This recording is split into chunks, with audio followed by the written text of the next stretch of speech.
കാലം വല്ലാത്തൊരു കാലാണ്ടു മേശ്രി. നേരെ ചൊവ്വിന് പോവാന്ന് വെച്ചാല് ഇവിടെ ഒന്നും നടക്കൂല. 4 ചുറ്റിന് ശത്രുക്കളാണെന്ന് വിചാരിച്ചാല് കഷ്ടിച്ച് കഴിഞ്ഞുകൂടാ. സംസാരം മൂത്തു വന്നപ്പോ ഷായുടെ ആളുകൾ കയറി ഉടക്കി കളയുമെന്ന് ഞാൻ വിചാരിച്ചു. അവന്മാരുടെ നല്ല കാലത്തിന് പറഞ്ഞത് മുഴുവൻ അങ്ങോട്ട് കേട്ടതല്ലാതെ എതിർത്ത് ഒരു അക്ഷരം ഇങ്ങോട്ട് മിണ്ടിയില്ല. മുണ്ടൂല്ല, മുണ്ടാൻ പാടില്ല. മൂക്കത്ത് ശുണ്ടി, കൽബില് നിറയെ ദയ, കൂർമ്മബുദ്ധിയും കൗശലവും വേറെ. മനസ്സിൽ പക കയറിയാലുണ്ടല്ല ഭയങ്കരനാ. അതാ രവി. ഓൻ എന്തിനെ നേരിടാനുള്ള ചങ്കുറപ്പുള്ളവനാ. ഈ തെരുവിനൊരു മോചനം ഉണ്ടാവുമെങ്കിൽ അതെന്റെ രവിയിലൂടെ ആയിരിക്കും. അതെനിക്ക് ഉറപ്പാ. ഇനി ഷായും കൂട്ടരും അടങ്ങിയിരിക്കുമെന്ന് എനിക്ക് തോന്നുന്നില്ല. എങ്ങനെ അടങ്ങിയിരിക്കും? കടന്നൽ കൂട്ടിലല്ലേ കല്ല് വീണിരിക്കുന്നേ. കണ്ട വഴിയെ പ്രാണനും കൊണ്ട് പായും. എന്തായാലും മേശിരി ഒന്ന് കരുതിയിരുന്നോളി.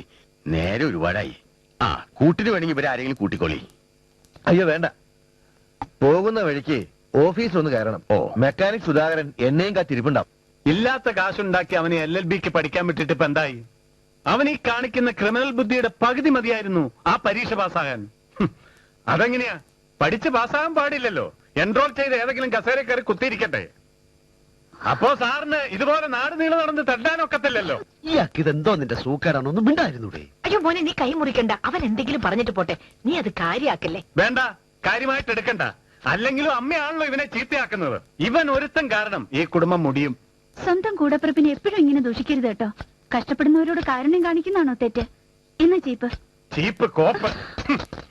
എന്റെ അമ്മേ, ഇന്ന് എന്തായിരുന്നു മിനിസ്റ്ററുടെയും മറ്റു നേതാക്കന്മാരുടെയും മുമ്പിൽ വെച്ച് അമ്മയുടെ മോന്റെ ഒരു പെർഫോമൻസ്.